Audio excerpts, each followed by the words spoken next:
Hello प्यारे परीक्षार्थियों, आप सभी को मेरा बहुत बहुत नमस्कार। और हिंदी के सेशन में आज आपका जो फेवरेट टॉपिक है वो हम डिस्कस करने जा रहे हैं, संधि विच्छेद। क्योंकि जब हम तैयारी प्रारंभ करते हैं और जब तक पेपर हो नहीं जाता, एक विषय जो बच्चों के मुख पर रहता ही है कि मैम संधि संधि संधि, ये चीज़ समझ में नहीं आ रही है। तो फिर ठीक है, आज हम दोबारा उस विषय को समझने का प्रयास करते हैं। ओके, तो जल्दी से एक बार लाइक और शेयर कर दीजिए फ्रेंड्स, क्योंकि जो संधि के तीनों प्रकार हैं आज हम तीनों ही डिस्कस करेंगे। ऐसा नहीं कि सिर्फ एक करना है, हमें सारे ही जो प्रकार हैं वो डिस्कस करने हैं। तो सभी बच्चे तैयार हो जाइए प्लीज। और तब तक, जब तक आपके बाकी मित्र आते हैं, आप इस प्रश्न का उत्तर दीजिए जो हमने आपसे सैटरडे को लास्ट में पूछा था। सैटरडे को ग्रामर का मॉक टेस्ट पेपर था ना, तो उसका अंतिम प्रश्न यही था फ्रेंड्स कि संज्ञाओं के साथ आने वाली विभक्तियों को क्या कहा जाता है। सभी बच्चे ट्राई करेंगे प्लीज। संज्ञाओं के साथ आने वाली विभक्ति को क्या कहा जाता है? जी पिंकी, बिल्कुल सही उत्तर आपका, और मोस्टली बच्चों का बिल्कुल सही है। रंजन, निशा, निभू, पिंकी, बिल्कुल सही फ्रेंड्स। तो ध्यान से देखिए, अब ये क्या था? विभक्ति क्या होती है? जो कारक के चिन्ह होते हैं, ने, को, से, में, पर, ये सारी विभक्तियां होती हैं। अब अंतर कहां पर आता है?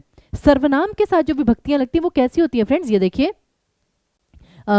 तुमने, तुमसे, तुमको। तो यहां पे जो सर्वनाम था वो क्या था? तुम, लेकिन उसके साथ जो विभक्ति है वो उसके साथ जुड़ी हुई है। तुमने, तुमसे, तुमको। यहां पे जब विभक्ति शब्द के साथ जुड़ी हुई होती है उसे कहते हैं संश्लिष्ट। क्योंकि संश्लिष्ट का मतलब होता है इकट्ठा हुआ, लेकिन जैसे आप कहते हैं संश्लेषण में, उसी प्रकार होता है विश्लेषण। विश्लिष्ट मतलब होता है भिन्न, कि कोई चीज उससे अलग है। जैसे हम कहते हैं कि राम ने मोहन को दीपक से।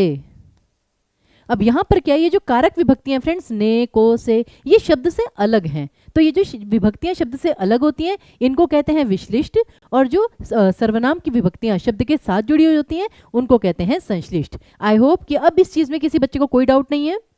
जल्दी से एक बार देख लीजिए, मैं साइड में होती हूँ।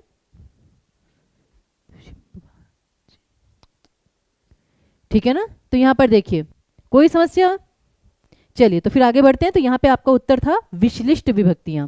चलिए, वैसे मैं आपको बता दूं, अगर आप टीचिंग परीक्षा का कोई भी कोर्स लेते हैं फ्रेंड्स, फ्लैट 65% डिस्काउंट आपको मिलेगा। और जल्दी कीजिए क्योंकि नोटिफिकेशन कभी भी आ सकती है। कूपन कोड है लक्ष्य 65, क्योंकि कूपन कोड लगाए बिना आपको डिस्काउंट नहीं मिलेगा। चलिए तो फिर आ जाते हैं अपने विषय पर, संधि विच्छेद पर। अब संधि विच्छेद में फ्रेंड्स एक तो सबसे महत्वपूर्ण चीज जानते हैं क्या है? कि आपको कुछ वर्णों को याद करना पड़ेगा। यहाँ पर जैसे आपके अलजेब्रा में रूल्स होते हैं, ज्योमेट्री में आपके रूल्स होते हैं, वैसे ही आपके संधि विच्छेद में भी कुछ नियम हैं, रूल्स हैं जो आपको याद करने हैं। और अगर आपने उन्हें याद कर लिया, संधि में आपकी गलती होगी नहीं। क्योंकि क्या है फ्रेंड्स कि बार बार वही शब्द, आप जानते हैं वही लिमिटेड वर्ड्स हैं जो हर बार पेपर में आते हैं, और हर पेपर में आते हैं फिर भी गलत हो जाता है क्योंकि हम ध्यान नहीं देते। तो बस यही समझ के चलिए कि जैसे ज्योमेट्री के फॉर्मूले याद करते हैं वैसे ही संधि के फॉर्मूले याद करने हैं। ओके, हाँ जी, जो भी आपका डाउट होगा अभी क्लियर हो जाएगा फ्रेंड्स। एक बार हम टॉपिक कर लें। ओके, चलिए तो और सबसे महत्वपूर्ण चीज फ्रेंड्स, ये हर पेपर के लिए है, ये बीपीएससी के लिए है, ये आपका केवीएस के लिए है, ये आपका यूपी जो लैंग्वेज टीचर, फ्रेंड्स आजकल बहुत चर्चा हो रही है यूपी लैंग्वेज टीचर की। सारे बच्चे यहाँ पर जितने भी बच्चे हैं जो लैंग्वेज टीचर की तैयारी के लिए डाउटफुल हैं, जरा हैंड रेस करिए। क्योंकि मैंने देखा है चाहे टेलीग्राम हो चाहे पेड बैच हो, हर बच्चे के मुंह पे सिर्फ एक बात है, यूपी लैंग्वेज टीचर का एग्जाम। जल्दी से एक बार हैंड रेस करिए जो इसके बारे में जानना चाहते हैं, फटाफट। कोई बच्चा लेट नहीं हुआ है अभी, बिल्कुल सभी टाइम पे। ये देखिए, मैं जानती थी प्रत्यक्ष को प्रमाण की आवश्यकता क्या है। इतने सारे बच्चे हैं जिन्हें लैंग्वेज टीचर में डाउट है फ्रेंड्स। लैंग्वेज टीचर का जो पेपर है, ठीक है ना, उसमें आपको क्या आएगा? उसमें आपको सारी की सारी ग्रामर इंक्लूड होगी जो कि हमारे टीजीटी वाले बैच में है। अगर आपको लैंग्वेज टीचर की तैयारी करनी है तो टीचिंग परीक्षा का, अगर आप बीपीएससी का टीजीटी का जो बैच है वो भी ले लेते हैं 6 to 8 9 to 10 का, तो वो आपके लिए सफिशिएंट है। और बाकी लैंग्वेज टीचर में आपको साहित्य भी आएगा, साहित्य हम वैसे ही कवर करते हैं। तो पूरी ग्रामर, पूरा लिटरेचर, ठीक है ना, इसी में। और जैसे बच्चे कहते हैं मैम इसके सिलेबस में हमें डाउट है, सिलेबस फ्रेंड्स वही है, वो चीज़ कितनी बार रिपीट करेंगे। जैसे ग्रामर है, संधि, समास, उपसर्ग प्रत्यय, पर्यायवाची, तत्सम तद्भव, फिर आपका संज्ञा, सर्वनाम, विशेषण, क्रिया, अव्यय, उसके बाद फिर वही आपका विराम चिन्ह, सरल संयुक्त वाक्य, सेंटेंस करेक्शन, मुहावरे, लोकोक्तियां, अलंकार, छंद, काव्य रस, काव्य गुण, ठीक है ना, यही सारे विषय हैं आपके। और क्वालिफाइंग पेपर के लिए अगर आपको लेना हो तो क्वालिफाइंग पेपर के लिए फ्रेंड्स पीआरटी का कोर्स ले सकते हैं आप। ठीक ठीक है ना। अगर आपको क्वालिफाइंग के लिए लेना है तो पीआरटी का कोर्स आपके लिए सफिशिएंट है, लेकिन लैंग्वेज टीचिंग का मेन वाला लेना है उसके लिए टीजीटी का कोर्स आपके लिए बेनिफिशियल रहेगा। और बाकी संधि विषय तो फ्रेंड्स आपका यूपी टेट हो, सी टेट हो, ठीक है ना, सब में एस टेट हो, सी टेट हो, हर पेपर में ये विषय आता ही आता है। चलिए तो फिर अब प्रारंभ करते हैं कि संधि होती क्या है। आपने न्यूज में सुना होगा 2 देशों में संधि हो गई। खैर व्याकरण में वो चीज नहीं है, व्याकरण में है वर्णों का मेल। वर्णों का मेल, वर्णों का मेल कैसे? चाहे स्वर का स्वर के साथ हो, चाहे स्वर का व्यंजन के साथ हो, चाहे व्यंजन का व्यंजन के साथ हो। तो स्वर और व्यंजन इसमें दोनों आते हैं, स्वर और व्यंजन।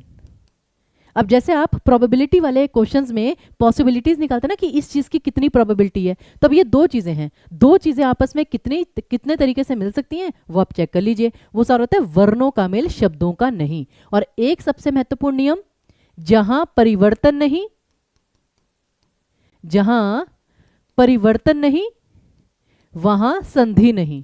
इस चीज को सारे बच्चे गांठ बांध लीजिए। जहां परिवर्तन नहीं है वहां संधि नहीं है, संधि के लिए परिवर्तन अनिवार्य है।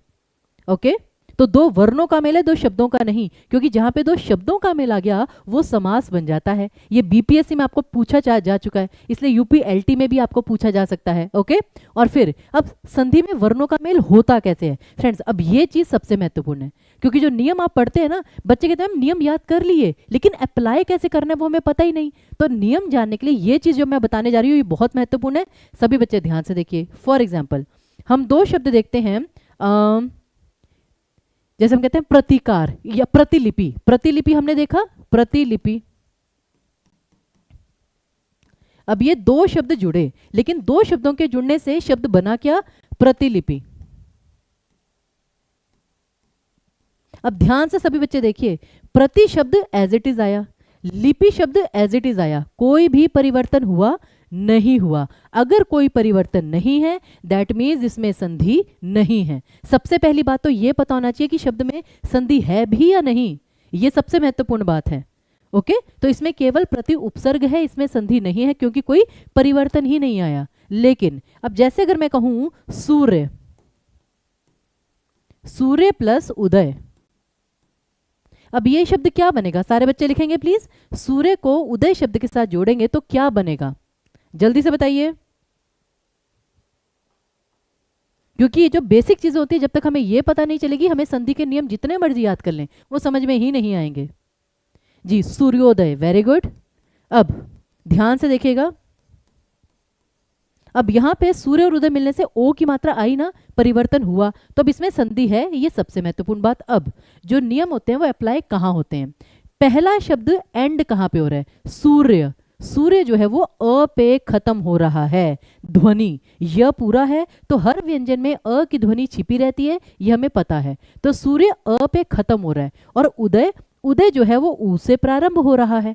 तो सबसे महत्वपूर्ण चीज कि अगर कोई शब्द स्वर पे खत्म हो रहा है और दूसरा शब्द स्वर से ही प्रारंभ हो रहा है तो 2 स्वरों के मेल से हमेशा स्वर संधि बनेगी। प्रकार फिर कोई भी हो लेकिन बनेगी स्वर संधि। तो ना तो यहाँ पे विसर्ग संधि हो सकती है, ना ही यहाँ पे व्यंजन संधि हो सकती है। तो इस चीज का हमें सबसे पहले ध्यान रखना है कि अगर पहला शब्द स्वर पे ही खत्म हो रहा है और दूसरा शब्द स्वर पे ही प्रारंभ हो रहा है तो वो स्वर संधि ही आएगी। यहां तक सभी को क्लियर है? कोई डाउट? हाँ जी, किसी प्रकार की समस्या? अभी साहित्य को साइड कर दीजिए, अभी पहले व्याकरण पे फोकस कीजिए। ठीक है, ये होती है आपकी संधि। अब जैसा मैंने कहा कि स्वर और व्यंजन कितने तरीके से मिल सकते हैं, 3 ही पॉसिबिलिटी हैं। पहली पॉसिबिलिटी है कि स्वर के साथ स्वर मिल रहा है, दूसरी पॉसिबिलिटी है कि स्वर के साथ व्यंजन मिल रहा है, मतलब चाहे पहले स्वर चाहे पहले व्यंजन कुछ भी हो जाए, और तीसरी पॉसिबिलिटी है कि व्यंजन के साथ व्यंजन मिल रहा है। अब ध्यान रखिए, स्वर संधि केवल एक केस में पॉसिबल है, इस ऑप्शन में केवल स्वर संधि, केवल स्वर संधि। जब स्वरों के साथ स्वरों का मेल हो, इन दोनों में जहां पे व्यंजन आ गया फिर वहां पे संधि नहीं आएगी, स्वर संधि। स्वर संधि का सिर्फ एक ही ऑप्शन है जब पहला शब्द स्वर पे खत्म हो और दूसरा शब्द स्वर पे प्रारंभ हो। बाकी जो ये दोनों हैं, इन दोनों में फिर आपकी व्यंजन संधि भी आ जाती है और आपकी विसर्ग संधि भी आ जाती है। ठीक है, ये सबसे महत्वपूर्ण बात है। तो छोटी छोटी चीजें करके हम करेंगे तो पेपर में मतलब कि ऑप्शन एलिमिनेट भी हम जल्दी से कर सकते हैं, संधि को पहचान भी सकते हैं। ओके, तो उसमें केवल और केवल स्वर संधि तभी हो सकती है अगर स्वर के साथ स्वर मिले। अब आते हैं संधि के प्रकार कितने हैं, पेपर में आता है संधि के कुल मिला के केवल 3 प्रकार हैं, स्वर संधि, व्यंजन संधि और विसर्ग संधि, जिसमें से स्वर संधि के आगे 5 प्रकार हैं। स्वर संधि के आगे 5 प्रकार है। और ये क्वेश्चन फ्रेंड्स, ये क्वेश्चन आपको क्वालिफाइंग में भी पूछा जा सकता है। क्वालिफाइंग में आपको सीधा प्रश्न आएगा संधि के कितने प्रकार होते हैं या स्वर संधि के कितने प्रकार होते हैं। तो प्रश्न को पहले तो ध्यान से पढ़ना है और फिर उत्तर देना है। अब 5 प्रकार कौन से होते हैं? पहला है आपका दीर्घ स्वर संधि, दीर्घ स्वर संधि। दूसरी है आपकी गुण संधि, तीसरी है आपकी यण स्वर संधि, चौथी है आपकी वृद्धि संधि और पांचवी है आपकी अयादि संधि। संधि के 3 भेद, फिर स्वर संधि के आगे 5 भेद, प्रकार या भेद आप कुछ भी कह लीजिए। तो पहले तो ये छोटी छोटी चीजें याद होनी चाहिए, क्योंकि हो सकता है आपको संधि विच्छेद तक जाने की जरूरत ही ना पड़े, क्वेश्चन यहीं पे निपट जाए कि स्वर संधि के कितने प्रकार होते हैं, दैट्स इट। ओके, यहां तक किसी बच्चे को कोई समस्या जल्दी से पूछ लीजिए, फिर हम आगे बढ़ते हैं फ्रेंड्स। ओके, चलिए उसके बाद अब आते हैं सबसे पहले सबसे आसान नियम। फ्रेंड्स होता क्या है कि हम मुश्किल से ना प्रारंभ करते हैं। अगर हम सिंपल चीज़ों से ये काम शुरू करेंगे तो हमारी चीज़ें ना निपटती चली जाएंगी। यही होता है ना भाई, काम निपटाना है तो आसान चीज़ से शुरू कीजिए। आप एक बात बताइए भाई, आप में से बहुत सारे बच्चे सिजलर खाते होंगे ना, या फिर जैसे कोई भी डिश खा रहे हैं तो आप क्या करते हैं, सबसे पहले सबसे गर्म वाले को टच कर लेते हैं क्या? नहीं ना, जहां से ठंडा ठंडा हो रहा है। अगर आप जैसे फॉर एग्जांपल पुलाव खा रहे हैं, खिचड़ी खा रहे हैं, किनारे किनारे से प्रारंभ करेंगे। आप जानते हैं चाणक्य ने भी चंद्रगुप्त को यही सीख दी थी कि जैसे खिचड़ी है तो पहले जो ठंडी ठंडी आप वो खाते रहते हैं, और जो जैसे जो गर्म चीज़ें फिर वो धीरे धीरे ठंडी होती गई, वहां से खाते गए। तो सरल से प्रारंभ कीजिए। तो यहाँ पर 3 नियम हैं जो हमेशा सेम रहेंगे, इनकी कोई एक्सेप्शन है ही नहीं। ये 3 नियम वो हैं जो 100% अप्लाई होने ही होने हैं। जैसे कि श श स, ये 3 व्यंजन देख लीजिए फ्रेंड्स, श श और स। अगर ये द्वित्व व्यंजन में आ गए तो सदैव विसर्ग संधि होनी ही होनी है किसी भी हालत में, ठीक है। ये और द्वित्व व्यंजन क्या होते हैं? जैसे हम कहते हैं दुशासन, दुशासन। अब यहां पे क्या है, श पहले आधा आया फिर पूरा आया, इसे कहते हैं द्वित्व व्यंजन।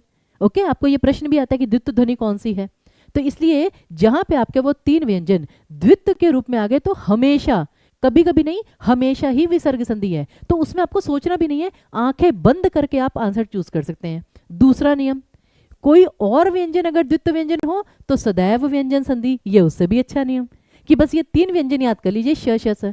अगर तो ये द्वित्व है तो विसर्ग संधि, अगर कोई भी और व्यंजन द्वित्व व्यंजन है तो वो आपकी सदैव व्यंजन संधि, जैसे कि उच्चारण,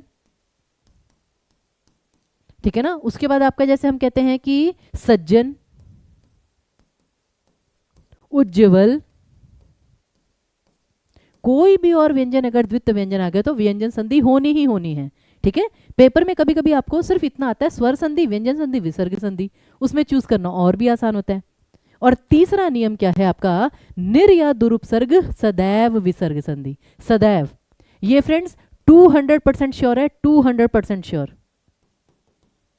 इसकी कोई एक्सेप्शन है ही नहीं। जहां पर आपका निर या दुरुपसर्ग हो गया, विसर्ग संधि आनी ही है। तो पहले तो फटाफट ये 3 नियम याद कर लीजिए फ्रेंड्स, जल्दी से नोट कर लीजिए, ठीक है, क्योंकि इसके बाद हम पहले क्वेश्चंस करने वाले हैं 7-8।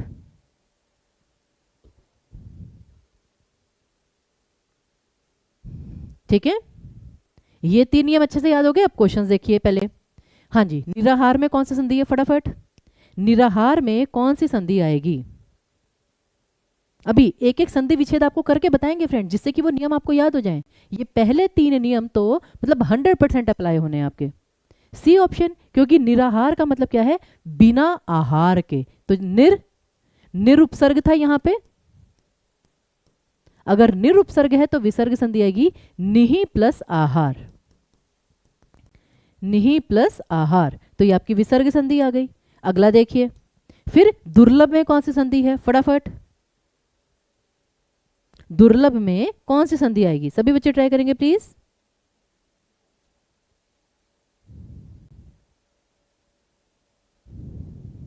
मैं आपकी क्वेरीज भी देख रही हूं। अब फ्रेंड्स देखिए, एलिजिबिलिटी वाली का तो आइडिया नहीं है, लेकिन क्वेश्चन से ये टॉपिक से रिलेटेड कोई भी क्वेरी है वो आप पूछ सकते हैं। ओके हाँ जी, तो यहाँ पे विसर्ग संधि, दुर्लभ में दुरुपसर्ग है, ठीक है ना, यहाँ पे आपका दुरुपसर्ग है तो दुहु प्लस लब, तो ये क्या आ गया आपका विसर्ग संधि। उसी प्रकार देखिए दुस्साहस, अब दुस्साहस में क्या है, स रिपीट हुआ है, द्वित्व व्यंजन है ये, द्वित्व व्यंजन।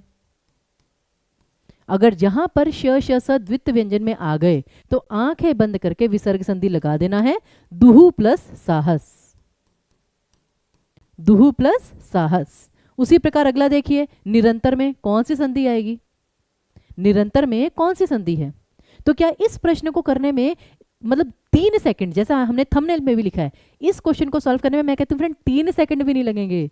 3 सेकंड तो इसलिए लिख दिया कि आपको OMR शीट पे फिल करना है, इसलिए लिख दिया 3 सेकंड, नहीं तो ये 1 सेकंड का क्वेश्चन है। ओके, तो निरंतर कैसे होता है? निहि प्लस अंतर, मतलब निर, बिना किसी अंतर के, अव्ययी भाव समास, तो निहि प्लस अंतर, ये आपकी विसर्ग संधि, निरुपसर्ग। अगला निस्सहाय, कौन सी संधि है? फटाफट बताइए। तो देखने में जितने मुश्किल शब्द है ना, संधि विच्छेद उतना ही आसान है, संधि छांटना उतना ही आसान है, ठीक है? सभी बच्चे करिए प्लीज।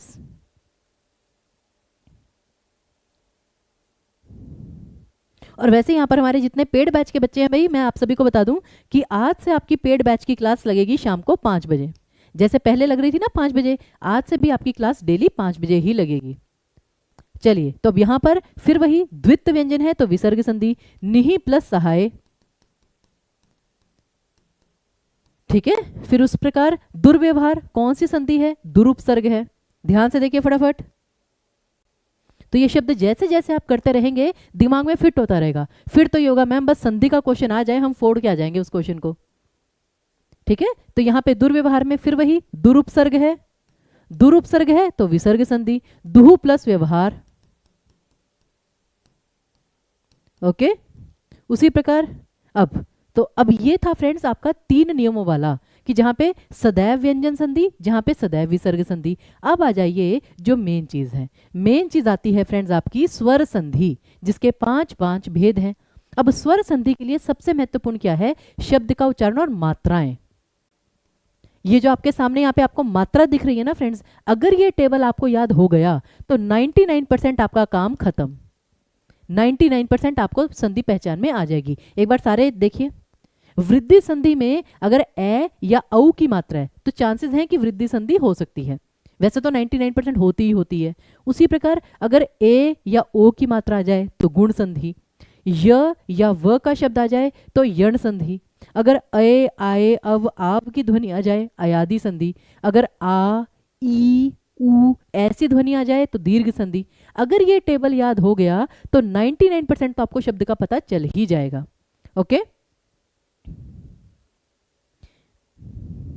हाँ जी, क्यों आप कह रहे हैं अदर स्टेट की गर्ल्स के लिए ट्री फोर्ट डिफिकल्ट हो गया, हार्ड हो गया? क्यों फ्रेंड्स? आप अपनी मेहनत पे भरोसा रखिए ना, ठीक है ना। जरूरी नहीं है कि अगर कुछ बच्चों को जैसे रिजर्वेशन या कुछ मिल रहा है तो वो तैयारी भी उतनी अच्छी करेंगे, कभी कभी माइंड में आता भाई हमें तो क्या कहते हैं कि थोड़ा सा मिल रहा है, ठीक है ना, बेनिफिट, तो तैयारी हमारी नॉर्मल भी हो तो चलेगी। तो ये तो अच्छी बात है, अगर आपको लगता है कि आपके लिए हार्ड है, तैयारी और अच्छी करिए, फिर आपको किसी और चीज़ की जरूरत ही नहीं, क्योंकि हार्ड वर्क की रिप्लेसमेंट नहीं हो सकती। ये टॉपिक याद है, बहुत अच्छी बात है। अब जैसे कि फॉर एग्जाम्पल मैंने एक शब्द बोला आपका परोपकार, ठीक है ना, परोपकार। अब ध्यान दीजिए, ना तो यहाँ पे य और व है, तो ये कम से कम यण संधि और अयादि संधि तो नहीं हो सकती। मैं एलिमिनेशन की बात कर रही हूँ सबसे पहले, कि ऑप्शन को आप कितनी इजीली पहचान सकते हैं, क्योंकि नियम तो मैं आपको बताऊंगी, फिर बच्चे कहते हैं मैम इतने सारे नियम कैसे याद करें? तो एक तो ये तो याद कर सकते हैं ना कि अगर इसमें य और व नहीं है तो कम से कम यण संधि और अयादि संधि नहीं होगी। फिर परोपकार, इसमें ओ की मात्रा पर फोकस है तो गुण संधि के ही चांसेस हैं, क्योंकि ए औ नहीं है तो वृद्धि संधि भी नहीं होगी। तो ये है सिंपल सा तरीका, क्या हम इतना तो याद कर ही सकते हैं ना। उसी प्रकार जैसे अब मैं कहती हूं कि सतीश, अब सतीश में केवल एक मात्रा है फ्रेंड्स, और वो मात्रा है बड़ी ई की मात्रा, और बड़ी की मात्रा कहाँ पर है, यहाँ पर। तो ये केवल और केवल दीर्घ में आ सकता है और बाकी चारों में आ ही नहीं सकता। ये चीजें जो हैं अगर हम करेंगे तो बहुत इजीली हमें पहचान में आ जाएंगी। तो इसलिए अब जैसे यहाँ पर फ्रेंड्स आपके सामने शब्द हैं 1 2 3 4 5 6, जल्दी से बता दीजिए किसमें कौन सी संधि है। सिर्फ मात्राओं से पहचान बतानी है सभी को। 1 2 3 4 5 6, 6 शब्द हैं आपके सामने, जल्दी से करिए, नंबर लिख दीजिए फटाफट, कौन कौन सी संधि है। और एक बार प्लीज जल्दी से लाइक और शेयर कर दीजिएगा फ्रेंड्स, जिससे बाकी बच्चे भी संधि की क्लास लगा सकें।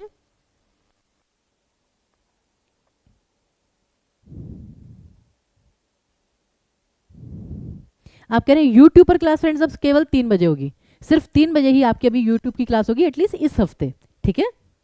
तो इसलिए 3 बजे वाले सेशन को कोई मिस नहीं करेगा, क्योंकि अब यूट्यूब पर एक ही क्लास होनी है 3 बजे दोपहर को, हिंदी की। जी अभी 3 तक ही पहुंचे हैं, 5 6 के 6 कर लीजिए सारे के सारे,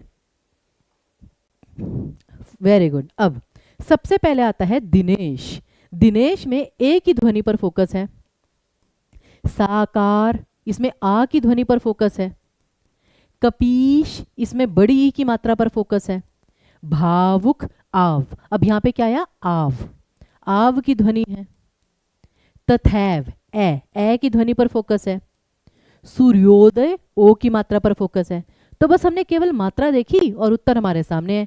ए है तो आपकी गुण संधि, आ है तो आपकी दीर्घ संधि, ई है तो आपकी दीर्घ संधि, आव है तो आपकी अयादी संधि, ए है तो आपकी वृद्धि संधि, और ओ है तो आपकी गुण संधि। तो इतना सरल भी हो सकता है चीजों को समझना, क्लियर है। बाकी मैं जानती हूं इसकी कुछ एक्सेप्शंस भी होती हैं, वो हम देखते हैं अभी। तो पहले तो सिर्फ स्वरों के माध्यम से आप संधि को 2 सेकंड में पहचान सकते हैं, लेकिन प्रॉब्लम कहां पर आती है, प्रॉब्लम आती है एक जगह, जैसे कि मनोबल। अब मनोबल शब्द है, सभी बच्चे ध्यान दीजिए, मनोबल में ओ की मात्रा है, बिल्कुल है, लेकिन इसमें 2 शब्द कौन से हैं फ्रेंड्स मनोबल में। मनोबल होता है कि हमारे जो इच्छा शक्ति, हमारे मन में जो शक्ति है, मन और बल, यही 2 शब्द है ना फ्रेंड्स, मन और बल। अब मन शब्द खत्म हुआ अ से, लेकिन बल शब्द कहां से प्रारंभ हुआ, व्यंजन से।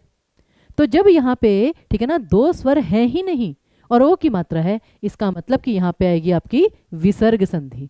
तो ये ओ की मात्रा का कंसेप्ट 2 चीजों में आता है, स्वर संधि में और व्यंजन संधि में, कि अगर तो यहाँ पर 2 स्वर नहीं है, दैट मीन्स ये आपकी विसर्ग संधि है। तो यहाँ पर आपको विसर्ग लगाना होगा, मनहा प्लस बल। ओके तो इतना सा अंतर है सिर्फ विसर्ग संधि में और आपकी गुण संधि में। अब ये फ्रेंड्स हिंदी में आपको पता है 4 संयुक्त स्वर होते हैं, ए ओ औ, यही 4 संयुक्त स्वर है ना। अब ये बनते कैसे हैं, जैसे कि ए और ओ ये आपको गुण संधि में चाहिए, ए और औ ये आपको वृद्धि संधि में चाहिए, और कभी कभी इन प्रश्नों का विस्तार ही पूछ लिया जाता है। ये फ्रेंड्स आपका औ का आया था, औ का आया था बीपीएससी प्रीवियस ईयर क्वेश्चन में 2024 में, कि अ के साथ ओ जुड़ने पर जब औ बनता है तो कौन सी संधि कहलाती है। तो इसलिए ये 4 नियम तो सबसे महत्वपूर्ण है, कि अगर यहाँ पे आ भी लिख लीजिए, अ या आ के साथ ई जुड़ता है, जैसे अगर मैं कहूं वो था दिनेश, दिन प्लस ईश, और ये दिनेश, सुरेश, महेश, ठीक है ना, राकेश, जितने भी ये एश एश वाले हैं ना, ये सारे शब्द बनते हैं ईश से। तो ये सारी आपकी गुण संधि होंगी, ठीक है ना। उसी प्रकार जहां पे ए या, अच्छा ए कैसे बनेगा, अ या आ के साथ अगर ए या ए जुड़ जाए तो ये आपका ए बनता है, ए, क्योंकि ए स्वर में वृद्धि हो गई, इसे कहते हैं वृद्धि। उसी प्रकार अ या आ के साथ अगर ओ या औ जुड़ जाए तो ये बन जाता है औ। तो वृद्धि संधि पहचानी तो दुनिया का सबसे आसान काम है, विसर्ग संधि से भी आसान काम है वृद्धि संधि को पहचाना। ए और औ की मात्रा सदैव, तथैव, मतैक्य, परमौषध, ठीक है ना, महौषध, ठीक है, तो गुण संधि और विसर्ग संधि में क्या अंतर था, वही मैं कह रही हूँ कि आज आपको समझ में आ गया अंतर। बस यही चीज करनी है कि अगर स्वर के साथ स्वर है तभी गुण संधि आएगा, स्वर के साथ व्यंजन है तो विसर्ग संधि आ जाएगा फिर आपका। डन है।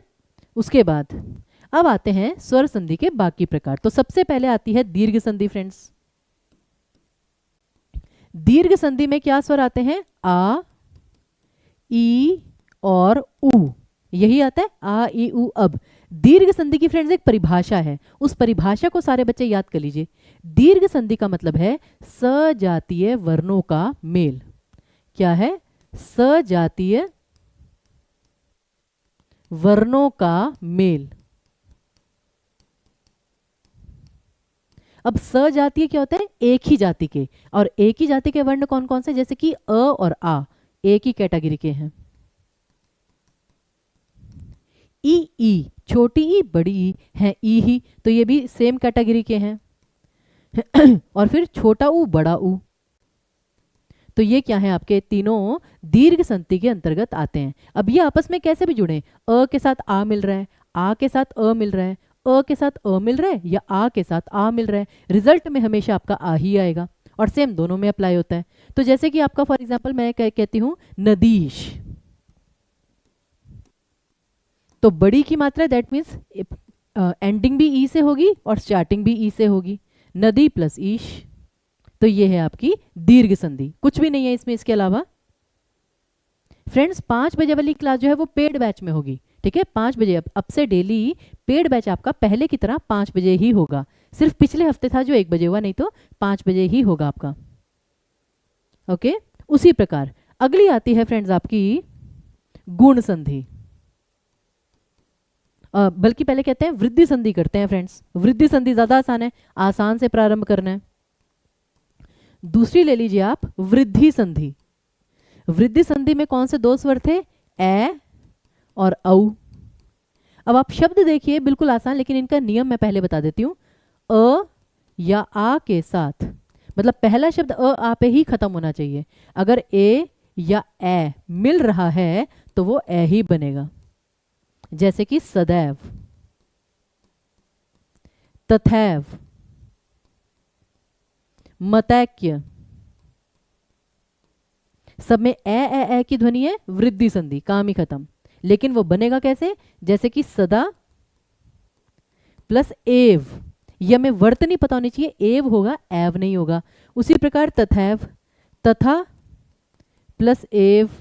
लेकिन अब जब मतैक्य है तो क्या बनेगा, मत प्लस ऐक्य। ऐक्य मतलब होता है एकता, तो यहां पर आपने क्या समझा कि वर्तनी। स्पेलिंग्स जो हैं वो बहुत इंपॉर्टेंट होते हैं, क्योंकि आपसे कभी कभी डायरेक्टली संधि विच्छेद पूछ लिया जाता है, तो स्पेलिंग शब्द के पता होना ये बहुत जरूरी है, ठीक है। तो संधि विच्छेद पे भी ध्यान देना है। डन। जो बच्चे केवीएस की बात कर रहे हैं फ्रेंड्स, ये जो सेशन है ये आपका केवीएस के लिए भी उतना ही इंपॉर्टेंट है। जितने भी हम यहाँ पे सेशन करेंगे वो आपके यूपी, आपका लैंग्वेज टीचर, आपका केवीएस, आपका बीपीएससी, आपका सीटेट, सबके लिए इंपॉर्टेंट है। ओके, और बाकी पेड बैच शाम को 5 बजे। केवल हिंदी का बैच लेना है उसके लिए भी आप बात कर लीजिए, वो भी अवेलेबल है, आप निश्चिंत रहिए, ठीक है। उस प्रकार अब ये तो हो गई वृद्धि संधि और आपकी दीर्घ संधि। अगला आता है आपका गुण संधि। गुण संधि में फ्रेंड्स आपका क्या आएगा, ए, ओ और अर। अब ये ए ओ कैसे बनेंगे, मैं जानती हूँ नियम बहुत ज़्यादा हैं तो थोड़ा बोरिंग लगने लगता है, बट स्टिल थोड़ा सा ध्यान देंगे तो बहुत आसान भी हो सकता है। ए कैसे बनेगा, जब ए की ध्वनि आए, जैसे नरेश, महेश, सुरेश, दिनेश, हितेश, ये एश एश एश वाले ए की ध्वनि गुण संधि, क्योंकि सब में ईश शब्द आता है, कि जैसे आपका अ आ के साथ अगर ई की ध्वनि जुड़ रही है तो ये आपका ए बनेगा, और अगर अ आ के साथ ऊ की ध्वनि जुड़ रही है तो ये आपका ओ बनेगा, और वही अगर अ आ के साथ री का स्वर जुड़ रहा है तो ये आपका क्या बनेगा, अर। ये 3 नियम हैं आपके गुण संधि के, ठीक है ना। बिल्कुल, अब जैसे है महेश्वर, बिल्कुल महा प्लस ईश्वर, महेश्वर, महा प्लस ईश्वर, तो आ और ई जुड़े तो क्या बना, ए महेश्वर। बिल्कुल सही, बिल्कुल सही है फ्रेंड्स। फिर महा प्लस ऋषि महर्षि, सप्त प्लस ऋषि सप्तर्षि।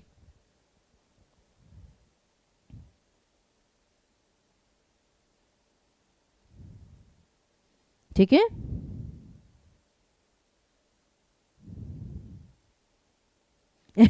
बिल्कुल बिल्कुल फ्रेंड्स, तैयारी तो करते ही रहना है। अब ये जो चीज है फ्रेंड्स, ये किस चीज से मिलती जुलती है, ये मिलती है यण संधि से। सारे बच्चे ध्यान दीजिए एक बार।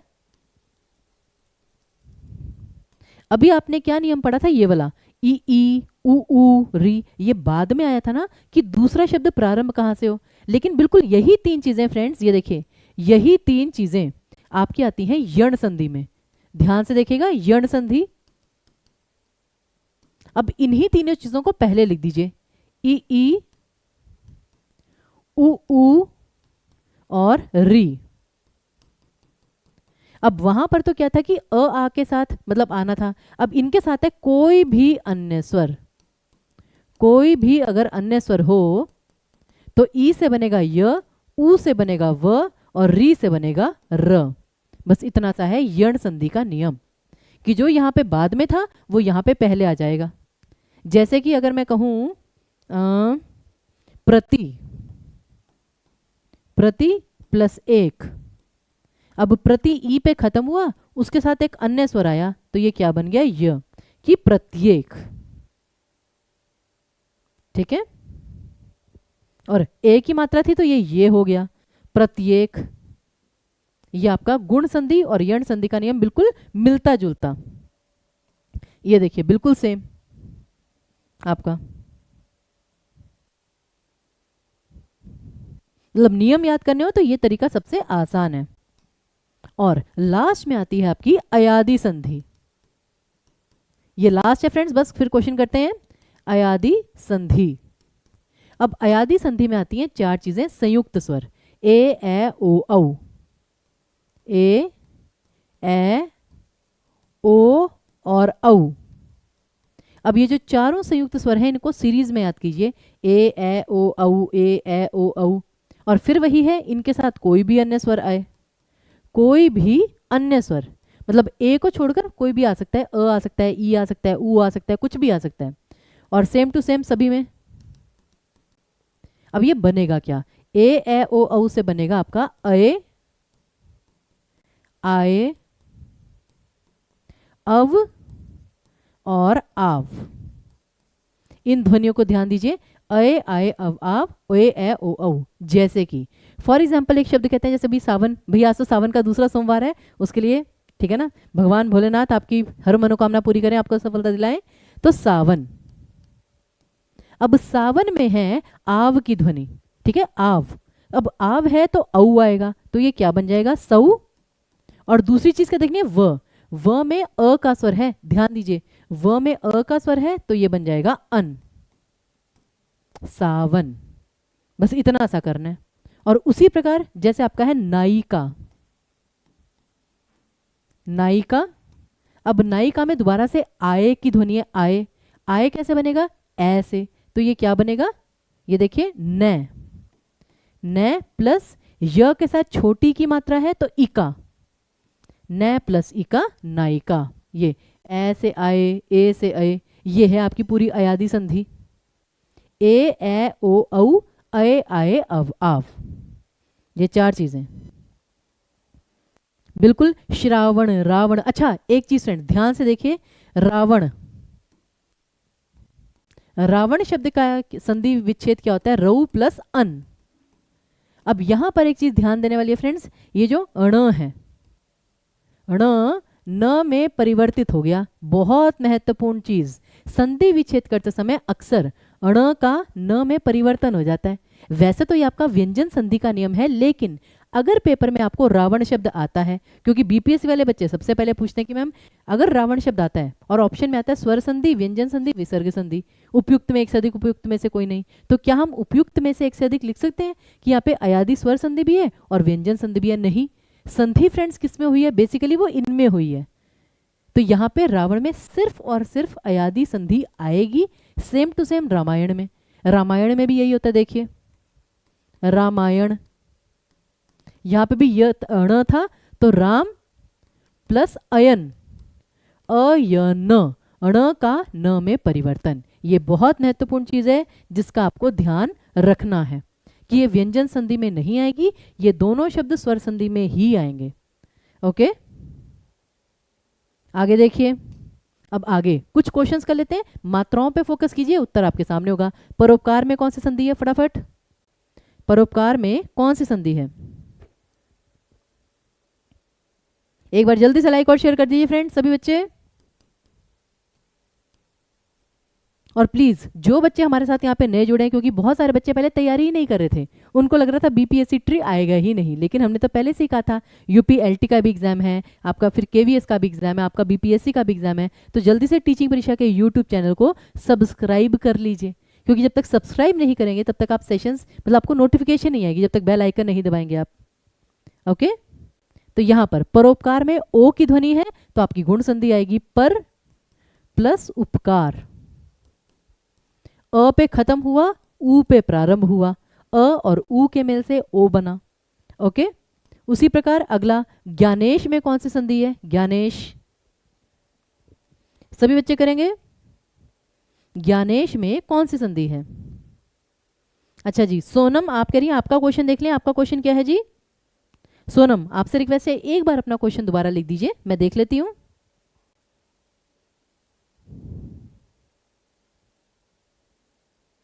हाँ जी, तो यहां पर ज्ञानेश, फिर ज्ञान प्लस ईश, फिर वही अ के साथ, ठीक है ना, ई जुड़ा है, गुण संधि। अगला देखिए, स्वाभिमान में कौन सी संधि है?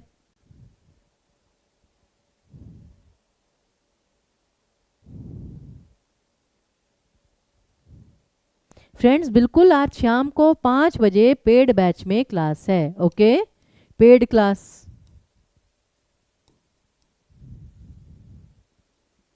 तो स्वाभिमान में है आपकी दीर्घ संधि, क्योंकि आ, केवल आ का ही स्वर्थ है, ना तो ए ओ की ध्वनि है तो गुण संधि नहीं हो सकता, य व नहीं है तो यण संधि भी नहीं होगा, ए औ नहीं है तो वृद्धि भी नहीं होगा, ठीक है ना, अयादि भी नहीं होगा, तो स्व प्लस अभिमान, स्वाभिमान यानी खुद की जो इज्जत है, स्वाभिमान, अ और अ। अब कभी कभी बच्चे इसे सु प्लस अभिमान कर देते हैं, वो कुछ और बन जाएगा, फिर वो स्वाभिमान बन जाएगा, स्वाभिमान, स्वाभिमान नहीं बनेगा, ठीक है, स्वा नहीं आएगा फ्रेंड्स, उपसर्ग सेम रहते हैं, स्व, स्व यानी खुद, खुद की इज्जत, स्वाभिमान, तो अ और अ मिलकर आ हो जाएंगे, स्वा मत लिखिएगा। अगला फिर है आपका स्वाधीन, कौन सी संधि है?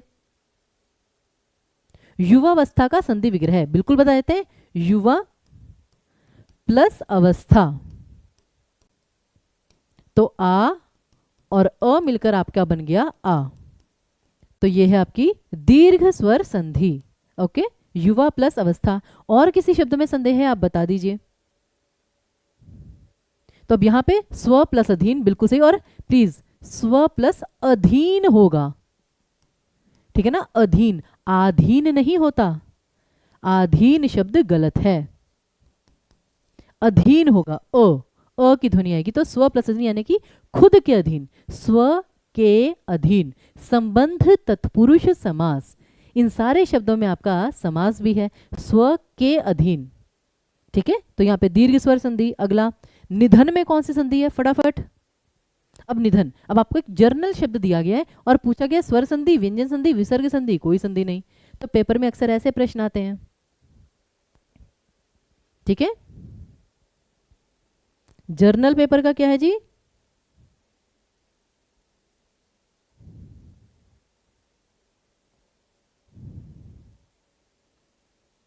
देखिए वो जर्नल पेपर का तो मुझे पता नहीं, हिंदी की क्लास जरूर होगी शाम को 5 बजे पेड बैच में। निहि प्लस धन नहीं आएगा, बस यही बात है।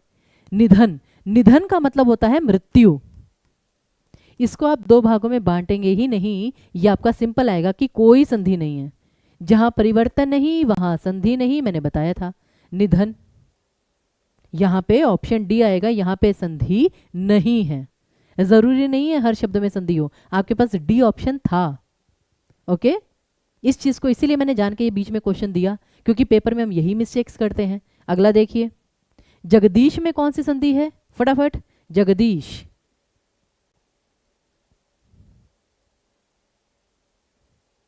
और याद रखिए फ्रेंड्स, संधि का जैसे आज सेशन हुआ है, दोबारा भी सेशन होगा, क्योंकि एक टॉपिक के कई बार कई सेशंस हो जाते हैं तो और अच्छे से समझ में आ जाता है। जैसे कुछ बच्चों को आज गुण संधि और विसर्ग संधि के बीच का डिफरेंस पता चला कि होता क्या है ओ की मात्रा में। अब यहां पर आएगी फ्रेंड्स आपकी व्यंजन संधि। क्यों? जगदीश कैसे बनता है, जगद नहीं होता, होता है जगत, जगत, जग और त के नीचे आएगा हलंत, और फिर आएगा ईश। अब यहां पर क्या था फ्रेंड्स, त के नीचे हलंत है, यानी इसमें कोई स्वर नहीं है, व्यंजन पे खत्म और स्वर से प्रारंभ, तो इसका मतलब ये स्वर संधि तो आएगी ही नहीं। बाकी विसर्ग संधि का ऐसा कोई नियम नहीं है। तो ये त का द में परिवर्तन। अब त थ द, त पहला वर्ण होता है, अल्प प्राण महाप्राण में हमने किया था, और द तीसरा वर्ण होता है, त थ द। तो पहले और तीसरे वर्ण का ये जो संबंध है ये अब हम करेंगे व्यंजन संधि में। तो ये आपकी व्यंजन संधि आएगी फ्रेंड्स, जगत प्लस ईश, जगत के ईश, फिर से संबंध तत्पुरुष समास। ठीक है, तो आ जाइए व्यंजन संधि पर। अब व्यंजन संधि के भी कहने को फ्रेंड्स अगर आप इंटरनेट पे देखेंगे पता नहीं कितने नियम आपको मिलेंगे, कितने ही नियम, लेकिन जो बेसिक नियम है जो हर जगह अप्लाई होते हैं, पहले मैं आपको वो बता रही हूँ, वो आपके लिए बहुत महत्वपूर्ण होंगे।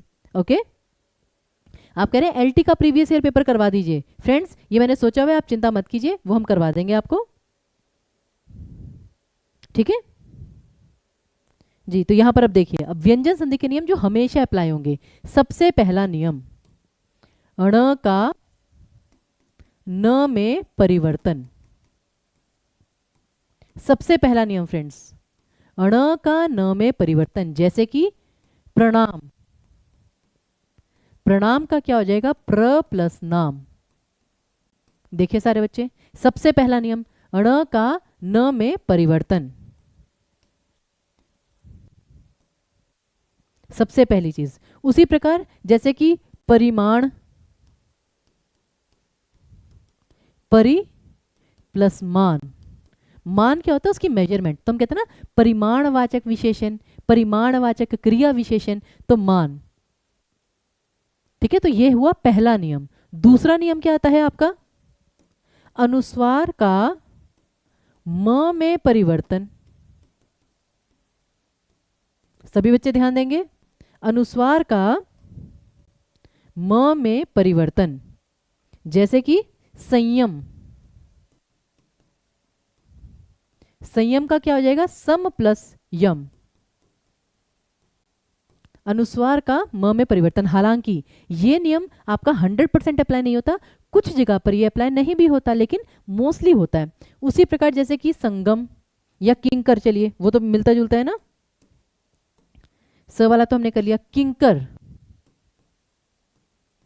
तो ये आ जाएगा किम प्लस कर। और उसी प्रकार एक बच्चे ने कल मुझसे सवाल पूछा था टेलीग्राम पे, क्योंकि मैंने आपको कहा फ्रेंड्स ऊपर टेलीग्राम का आपको लिंक दिख रहा है।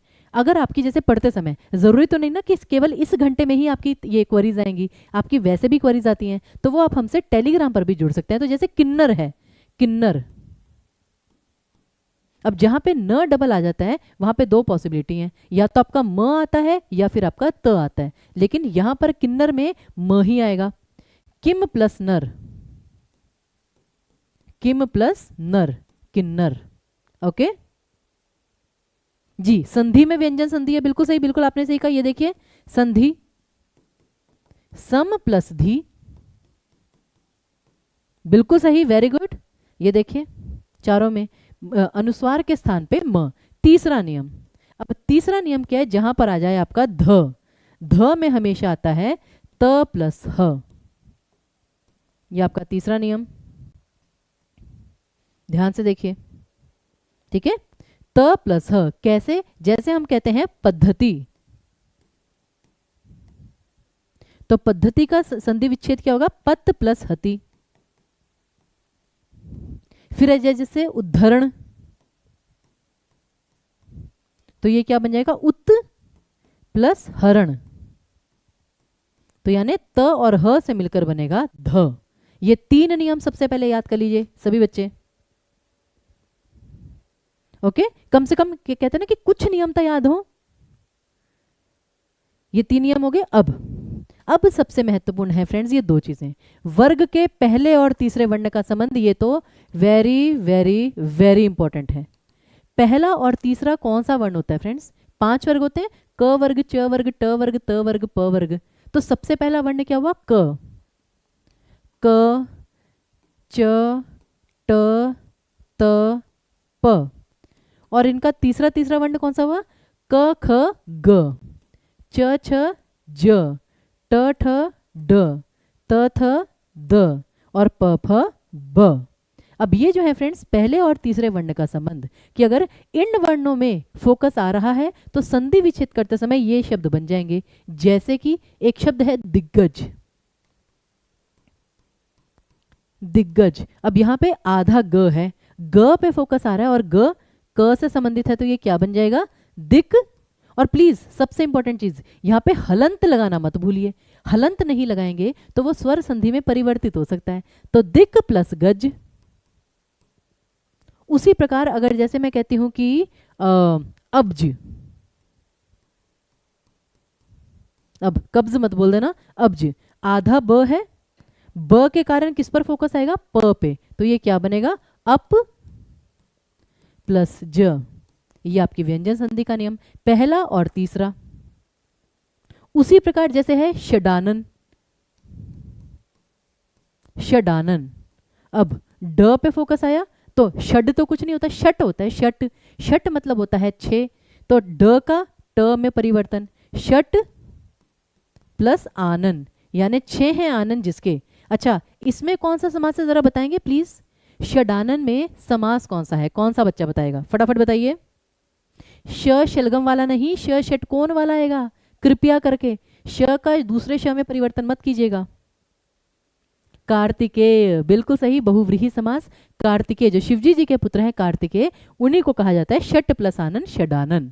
ठीक है जी। बाकी पंचानन शिवजी को भी कहते हैं, हनुमान जी को भी कहते हैं। पंचानन आएगा बहुव्रीहि में, ये कन्फर्म है। ओके, उसी प्रकार अब जैसे यहां पर एक और हम लेते हैं सदव्यवहार, ठीक है ना, या सदाशय। सदाशय का मतलब है कि अच्छा हमारा मतलब है, तो सत, त का द में परिवर्तन, तो सत प्लस आशय। तो जहां पर भी आपके ऐसे आते हैं कि पहले और तीसरे वर्ण का संबंध जो है वो आपको ऐसे का, फिर जैसे अजंत। अजंत, अब यहां पे अनुस्वार की जगह म हो सकता था, लेकिन ज पर फोकस है, अच प्लस अंत, अच प्लस अंत। तो पहले और तीसरे वर्ण का संबंध सबसे महत्वपूर्ण। और बाकी जहां पर हम पहले और पांचवें वर्ण की बात करते हैं, ये वो है न, ठीक है ना, प और म का, त और न का। जैसे कि उन्नति, उत प्लस नति, ठीक है ना, ये वो चीज है आपकी। और लास्ट में अब एक और महत्वपूर्ण चीज है, जहां पर आपके द्वित्व व्यंजन आ जाए। याद है मैंने कहा था कि अगर किसी शब्द में, ठीक है ना, श श स के अलावा कोई भी व्यंजन द्वित्व व्यंजन के रूप में आए, वहां पे हमेशा व्यंजन संधि होती है। जैसे कि सज्जन, उच्चारण, ठीक है ना, फिर आपका और बताइए उज्ज्वल, इन सभी में आपकी हमेशा, ठीक है ना, व्यंजन संधि ही आएगी। लेकिन अब प्रॉब्लम कहां पर आती है? जैसे उन्नति, अम्मय, ठीक है, अब ये हमने कर तो लिया, लेकिन अब प्रॉब्लम आती है संधि विच्छेद में। तो अक्सर यहां पर फ्रेंड्स आपको उपसर्ग काम में आएंगे। उपसर्ग, आपको पता है ना, जो उपसर्ग होते हैं वो हमेशा फिक्स हैं। जैसे उत उपसर्ग होता है, उद उपसर्ग नाम की कोई चीज नहीं होती है। तो यहां पर जैसे कि सज्जन है, तो अक्सर आपका त आता है, त, तरबूज वाला त, तो सत प्लस जन। सत मतलब होता है अच्छा, यानी अच्छा है जो व्यक्ति। उसी प्रकार उच्चारण, उत प्लस चारण, फिर उज्ज्वल, उत प्लस ज्वल। उन्नति, अब त थ द ध न, त और न में अक्सर ही आपका त आता है, उत प्लस नति। लेकिन अब यहाँ पे अम्मय में देखिए, अम्मय, यहाँ पे भी त आता है, लेकिन अब म जो है वो प का पंचमाक्षर है, प फ ब भ म, तो अम्मय का आएगा अप प्लस मय। तो वैसे तो 99% आपका त ही आता है द्वितीय व्यंजन में, लेकिन म में कभी कभी प भी आ जाता है। तो ये काफ़ी सारी चीज़ें हैं जो हमें समझनी है। अब जैसे आपका सन्मार्ग, अब सन्मार्ग में आधा न है, यहां पर आएगा पहले और पांचवें वर्ण का संबंध कि त थ द ध न, तो सत प्लस मार्ग, त का न में परिवर्तन। फिर जैसे उन्मेष, उन्मेष में भी क्या है, आधा न, फिर यहां पे त आ जाएगा उत प्लस मेष। तो ये सब चीजें जो हैं ये आपको संधि पहचानने में मदद करती हैं। तो ये थे सारे आपके नियम ओवरऑल। हालांकि एक और चीज है व्यंजन संधि में फ्रेंड्स, श और स का परिवर्तन, ठीक है ना। एक और चीज यहां पर आपकी आती है श और स, जैसे कि वी प्लस सम इज इक्वल टू विषम, स का श में परिवर्तन। फिर निषेध, नी प्लस सेध इज इक्वल टू निषेध, तो यहां पे स का श में परिवर्तन। अभिषेक, अभि प्लस सेक, तो श और स का परिवर्तन ये भी व्यंजन संधि का है। लेकिन ऐसे तो काफी सारे, लेकिन एटलीस्ट ये नियम तो आपको पता होने ही चाहिए, ठीक है। हाँ, एक और चीज फ्रेंड्स, उसे हम इग्नोर नहीं कर सकते। एक सेकेंड रुकिए, एक और महत्वपूर्ण चीज, छ, लास्ट नियम बस मैं बताने जा रही हूं, छ। अब इसमें फ्रेंड्स दो चीजें हैं। पहली चीज होती है कि आपने छ में जैसे होता है ना अच्छा, ठीक है ना, तो उसमें च को आप इग्नोर ही कर देते हैं, ठीक है ना, च को इग्नोर ही कर दिया। जैसे कि विच्छेद, अब विच्छेद का क्या आएगा, वी प्लस छेद, आपने च को इग्नोर ही कर दिया। एक तो ये प्रकार है आपका छ में। परिच्छेद में परि प्लस छेद, लेकिन दूसरा नियम क्या है, त और श का, जैसे कि उच्छ्वास, उच्छ्वास का मतलब क्या होता है कि जब ऊपर उठती हुई सांस, उत प्लस श्वास, उत प्लस श्वास, ये क्या जाएगा आपका छ में। तो दो चीजें हो सकती है, या तो च को इग्नोर ही कर दीजिए एक तरीका, दूसरा है त और श का। और ये अब किस में आएगा किस में नहीं आएगा वो आपको प्रैक्टिस से पता चलेगा, अभ्यास से। डन। तो फ्रेंड्स ये था फाइनली आपका संधि का। अब फाइनली जो क्वेश्चन जब हम प्रारंभ करते हैं, थ्योरी यहाँ पे खत्म है। संधि में इसके अलावा थ्योरी नहीं है। अब पहला प्रश्न, संयम में कौन सी संधि है, फटाफट जल्दी जल्दी एक बार लाइक और शेयर कर दीजिए फ्रेंड, चैनल को सब्सक्राइब कर लीजिए क्योंकि, और बेल आइकन जरूर दबाइएगा क्योंकि आजकल डेली हम आपके लिए इंपॉर्टेंट वीडियोस लेकर आ रहे हैं। पेपर पास आने वाला है, मतलब आ चुका है बल्कि पेपर पास, तो नोटिफिकेशन कभी भी आ सकती है कि इस तारीख को आपकी परीक्षा होगी, ठीक है। तो उसके लिए तैयार है ना हमें। अब व्यंजन है संयम, स के ऊपर बिंदु है, सम प्लस यम, व्यंजन संधि। अगला आपका अगला प्रश्न है उज्ज्वल, कौन सी संधि आएगी जल्दी से, उज्ज्वल में कौन सी संधि है। उच्चारण के बारे में एक बार फिर से बता दें, उच्चारण, उत प्लस चारण, चारण शब्द याद है कहां से आया है, चारण, चारण काल किसे कहा जाता है फ्रेंड्स, हिंदी साहित्य में चारण काल किस काल को कहा जाता है, जल्दी से बताएंगे कि चारण शब्द आया कहां से है। आदिकाल, वेरी गुड अनुराग, सबसे पहले आपका उत्तर आया। आदिकाल को ही ग्रियर्सन ने चारण काल कहा था, और रामकुमार वर्मा जी ने भी। चारण कौन लोग थे, भाट और चारण, जो राजाओं की बढ़ा चढ़ाकर ये तारीफें करते थे। तो चारण मतलब बोलना, और उच्चारण, उत मतलब कि ऊपर या मतलब जोर से बोलना, तो उच्चारण मतलब बोलना, तो उत प्लस चारण। तो यहां पर उज्ज्वल का आएगा। अब यहाँ पे दोनों आधे जाए फ्रेंड्स। वर्तनी का सबसे महत्वपूर्ण प्रश्न है, पता नहीं बीच में तो हर पेपर में ये क्वेश्चन आता था, उज्ज्वल की सही वर्तनी क्या है, तो उज्ज्वल की सही वर्तनी में दोनों आधे ज होंगे, बहुत महत्वपूर्ण। और इसका क्या आएगा, उत प्लस ज्वल, ज्वल मतलब क्या होता है, ज्वाला, ज्योति, दीपक, ठीक है ना, और उज्ज्वल, ठीक है ना, उत मतलब कि ऊपर उठना, मतलब जैसे जलता हुआ दिया, उस प्रकार से। तो आगे यहां पर देखिए उज्ज्वल में भी आपकी व्यंजन संधि। अगला संविधान में कौन सी संधि है, जल्दी से बता दीजिए, संविधान, संविधान में कौन सी संधि आएगी? ट्राई करिए। संविधान में भी आपकी व्यंजन है क्योंकि सम प्लस विधान। इसका मतलब क्या होता है? विधान का मतलब होता है नियम, रूल्स, और सम मतलब सबके लिए, कि सबके लिए ये एक ही नियम है। तो ये है संविधान व्यंजन संधि। आगे देखिए, पुनरुक्ति। पुनरुक्ति में कौन सी संधि है? अब यहां पर फोकस करने वाला है। पुनरुक्ति में कौन सी संधि आएगी? ये फ्रेंड जहां पे ये आधा र आ जाता है ना, जैसे पुनरुक्ति, इसमें कौन सा उपसर्ग है? पुनर। हम कहते हैं ना पुनरावृत्ति, पुनर प्लस उक्ति।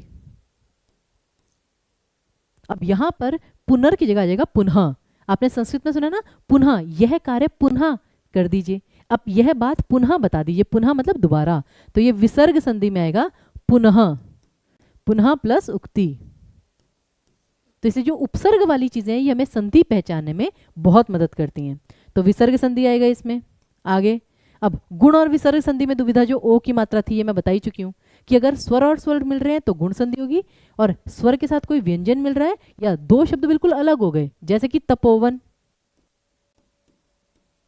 अब तपोवन में कौन सा शब्द है? तप, तपस्या और एक वन। तो जब तप भी अलग हो गया, वन भी अलग हो गया, तो ओ की मात्रा कहां से आई? ओ की मात्रा विसर्ग से आई, तो तपह प्लस वन। उसी प्रकार जैसे हम कहते हैं धनुर्बाण, धनुर्बाण।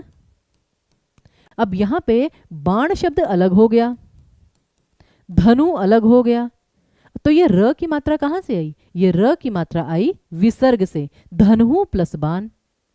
और उसी प्रकार क्या होता है फ्रेंड्स, एक और लास्ट चीज, श श स, जो मैंने आपको बताए थे, श श स। अगर ये तीनों वर्ण, द्वित्व तो मैं आपको बता ही चुकी, अगर ये वर्ण आधे आए, आधे हों, तो अधिकतर आपकी विसर्ग संधि होती है, जैसे कि निष्काम, इसमें आधा श है तो निहि प्लस काम। जैसे कि हम कहते हैं दुष्कर्म, इसमें आधा श है, दुहु प्लस कर्म। और छोड़िए नमस्ते, नमस्ते हम करते हैं ना, नमस्ते, नमस्कार, तो हम क्या कहते हैं? नमो नमः, तो नमः भी शब्द होता है नमः प्लस ते। तो ये होता है विसर्ग संधि का एक आखिरी नियम। ठीक है, इस चीज को सभी बच्चे ध्यान में रखेंगे। अब बाकी के अभ्यास प्रश्न भी कर लीजिए। फिर मैं बता रही हूँ, टीचिंग परीक्षा के हर कोर्स पर 65% डिस्काउंट है फ्रेंड्स, अभी चांसेस हैं, ले लीजिए, जिससे तैयारी और अच्छे से हो जाए। कूपन कोड है लक्ष्य 65। चलिए, अब मुनीन्द्र का संधि विच्छेद क्या आएगा? सी टेट में और केवीएस में अधिकतर ऐसे प्रश्न आते हैं कि संधि विच्छेद वाले। हृदय में कौन सी संधि होगी? हृदय में संधि नहीं है।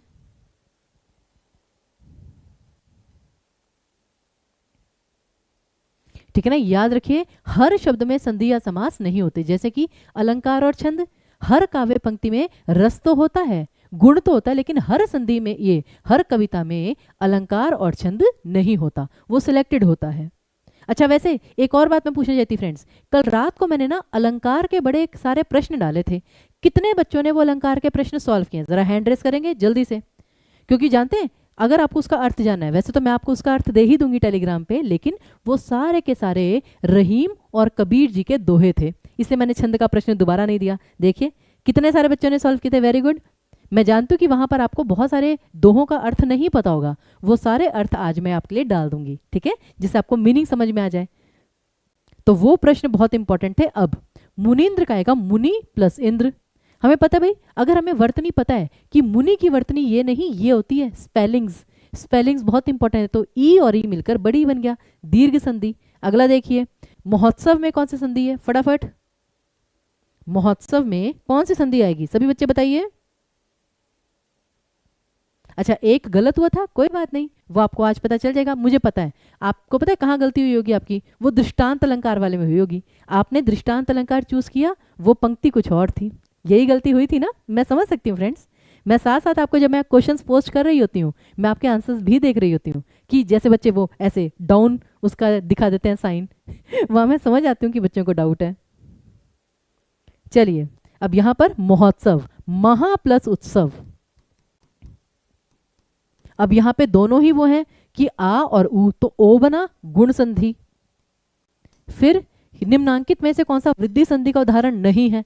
बहुत ही आसान। वृद्धि संधि में क्या होता है? ए औ। जिस शब्द में ए या औ नहीं है वो आपका उत्तर। जल्दी से करिए, कुछ और करने की जरूरत ही नहीं, फटाफट। बी ऑप्शन गुरुपदेश, लेकिन इसमें कौन सी है? गुरुपदेश। केवल और केवल ऊ का स्वर है तो दीर्घ संधि, गुरु का उपदेश, गुरु प्लस उपदेश, तो यहां पे आपकी क्या आ जाएगी? दीर्घ स्वर संधि। आगे देखिए, फिर स्वर संधि का उदाहरण कौन सा है? स्वर संधि का उदाहरण कौन सा है? 14 प्रश्न है, बस 20 प्रश्न करेंगे फ्रेंड्स। 20 प्रश्नों पे खत्म आज का अभ्यास, क्योंकि एक्स्ट्रा भी हो जाए तो प्रॉब्लम आ जाती है।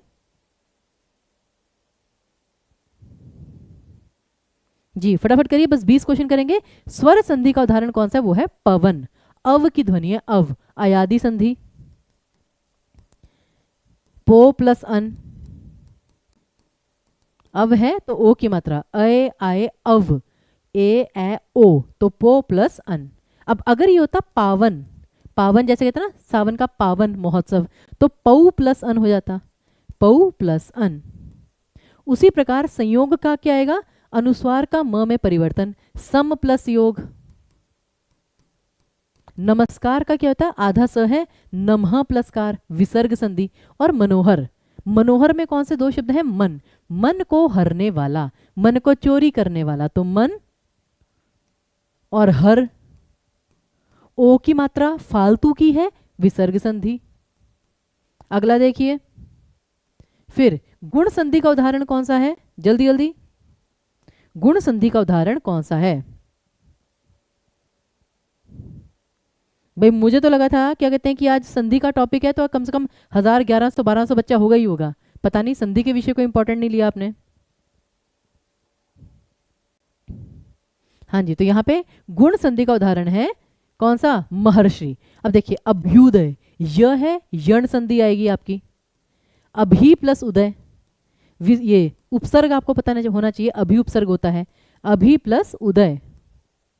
फिर पावक, आव की ध्वनि है, अयादि संधि। पौ प्लस अख, मतैक्य, ए है तो वृद्धि संधि, बचा क्या? महर्षि, तो मत प्लस ऐक्य। ओके, तो सिर्फ वर्णों पे फोकस कीजिए, मात्राओं से आपको उत्तर पता चल जाएगा। आगे देखिए, फिर स्वार्थ में कौन सी संधि है? जल्दी से, स्वार्थ। आप कह रहे हैं टेलीग्राम कैसे डाउनलोड करें? टेलीग्राम आप डाउनलोड तो कर लेंगे जैसे बाकी ऐप करते हैं, इंस्टाग्राम डाउनलोड करते हैं, ठीक है ना, फिर उबर की ऐप डाउनलोड करते हैं, उसी प्रकार से टेलीग्राम को भी डाउनलोड करना है, ठीक है ना, ऐप को। और उसके बाद ऊपर जो आपको लिंक दिया गया है वहां से आप टीचिंग परीक्षा के टेलीग्राम चैनल से जुड़ सकते हैं, जहां पर पूरा क्वेश्चन बैंक बना हुआ है। क्वेश्चन सॉल्व करते रहिए, पीछे सारे विषय के प्रश्न दिए गए हैं, संधि, समास, वाक्य, सब कुछ, अलंकार, छंद। तो अब स्वार्थ में क्या आएगा? स्वार्थ मतलब होता है अपने से, मतलब खुद से संबंधित है तो स्व आएगा, स्व। स्व प्लस अर्थ, अर्थ का मतलब होता है लाभ या मतलब। ओके, तो स्वार्थ दीर्घ स्वर संधि। उसी प्रकार अगला देखिए, सजातीय वर्णों का मेल किस संधि में होता है? आपको परिभाषा वाला प्रश्न पूछा जा सकता है। सजातीय वर्णों का मेल किस संधि में होता है? फटाफट बताइए।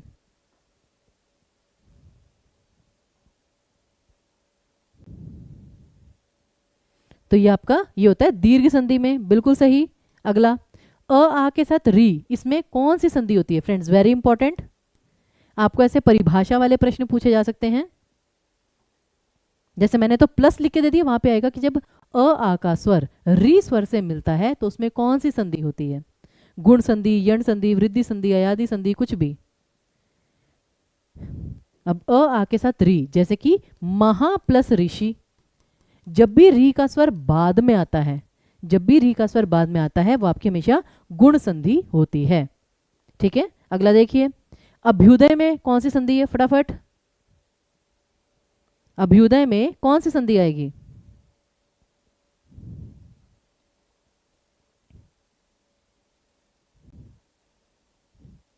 फ्रेंड्स 5 बजे आपकी यूट्यूब पर क्लास नहीं होगी, 5 बजे पेड बैच में क्लास है, ठीक है, जिसमें आज हम कॉम्प्रिहेंशन और ग्रामर करने जा रहे हैं। तो अभ्युदय में आपकी यण संधि है, अभी प्लस उदय, अभी अभी हमने किया, क्योंकि ई स्वर पे खत्म हुआ था और कोई अन्य स्वर उसके साथ जुड़ा था, तो य बन गया। आगे देखिए, फिर व्याकुल का संधि विच्छेद क्या होगा फटाफट। और आप कहेंगे तो 5 प्रश्न और कर लेते हैं, क्वेश्चंस की कमी नहीं है फ्रेंड्स, 5 क्वेश्चन हम और कर लेते हैं, जल्दी जल्दी करिए, ठीक है। 20 क्वेश्चन पे नहीं, 25 क्वेश्चन कर लेते हैं। वैसे यहाँ पे बहुत तूफान चल रहा है, ठीक है ना, बारिश तो होकर रहेगी यहाँ पे। अब व्याकुल य है, य पे फोकस है, तो फिर ई पर खत्म होगा शब्द, वी प्लस आकुल, बी ऑप्शन आपका यण संधि। अगला देखिए, देवेच्छा में कौन सी संधि है, बहुत सिंपल, देवेच्छा, फटाफट करिए। अच्छा, इसके साथ ना फ्रेंड्स एक और चीज है, ये है देवेच्छा, एक मैं कहती हूं देव्येच्छा। ये 2 शब्द आपके भिन्न है, देव्येच्छा और देवेच्छा। इनका संधि विच्छेद बताइए जरा एक बार। अब एक ही मात्रा है तो गुण संधि, देव प्लस इच्छा, क्योंकि अ के साथ ई का मेल हुआ था तो ए बना। लेकिन अब ये देव्येच्छा है, इसमें तो गुण संधि आ गई, लेकिन देव्येच्छा में ए पर नहीं य पर फोकस है फ्रेंड्स, इसमें है आपकी यण संधि। क्यों, देवी, अब ये ई पे खत्म हो रहा है, ई पे, देवी प्लस इच्छा, ठीक है ना, सॉरी ई के साथ देवी प्लस इच्छा, ओ वो तो देव्येच्छा, बल्कि ये भी गलत हो गया फ्रेंड्स, देव्येच्छा शब्द नहीं, ये आपका क्या आएगा, मैंने ही देखे गलत लिख दिया, देवी प्लस इच्छा। अब आपने संधि की, ई के साथ जब ई मिलेगा तो ये तो बड़ी ई बनेगा ना, तो ये देव्येच्छा नहीं होगा, देवीच्छा होगा, देवीच्छा, देवीच्छा ये आपकी दीर्घ संधि में आ जाएगा। ये एक और महत्वपूर्ण चीज कि कैसे हम शब्द को ही गलत लिख देते हैं, हम उसका संधि विच्छेद जब करते हैं तो नियमों के अनुसार हम सही शब्द पहचान पाते हैं। देवीच्छा, बड़ी की मात्रा, दीर्घ संधि। अगला देखिए, प्रत्युत्तर में कौन सी संधि है, 3 प्रश्न और, प्रत्युत्तर, ठीक है। तो ये बहुत महत्वपूर्ण है कि नियम कितने स्ट्रांग हैं आपके। अब प्रत्युत्तर, अब फिर वही यहाँ पे य पर फोकस है, तो प्रति उपसर्ग आप जानते हैं फ्रेंड्स, प्रति, और बाकी क्या बचा, उत्तर। तो याद रखिए प्रति उपसर्ग अक्सर यण संधि में ही आएगा, ठीक है ना, जैसे प्रत्यूष, प्रत्याशा, प्रत्युपकार, प्रत्येक, यण संधि सारे के सारे। अगला, किस शब्द में अयादि संधि है, पेपर में ऐसे आएंगे 5 विकल्पों वाले, किस शब्द में अयादि संधि है, भावुक, पवित्र, यद्यपि या क्या।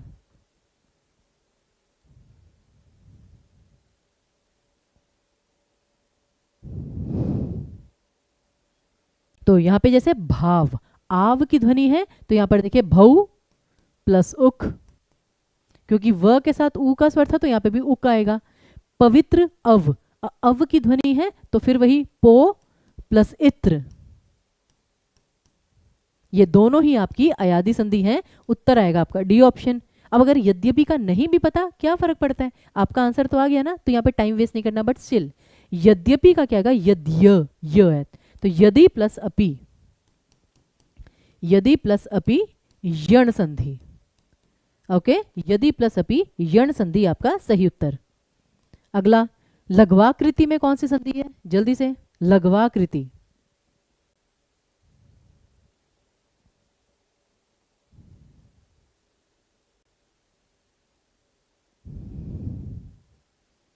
लघ्वाकृति में क्या आएगा,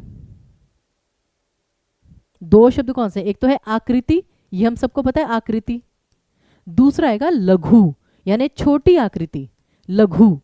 अब ऊ के साथ अगर कोई अन्य स्वर है तो ये क्या बन जाएगा, व, लघ्वाकृति यण स्वर संधि, शब्द पहचानिए।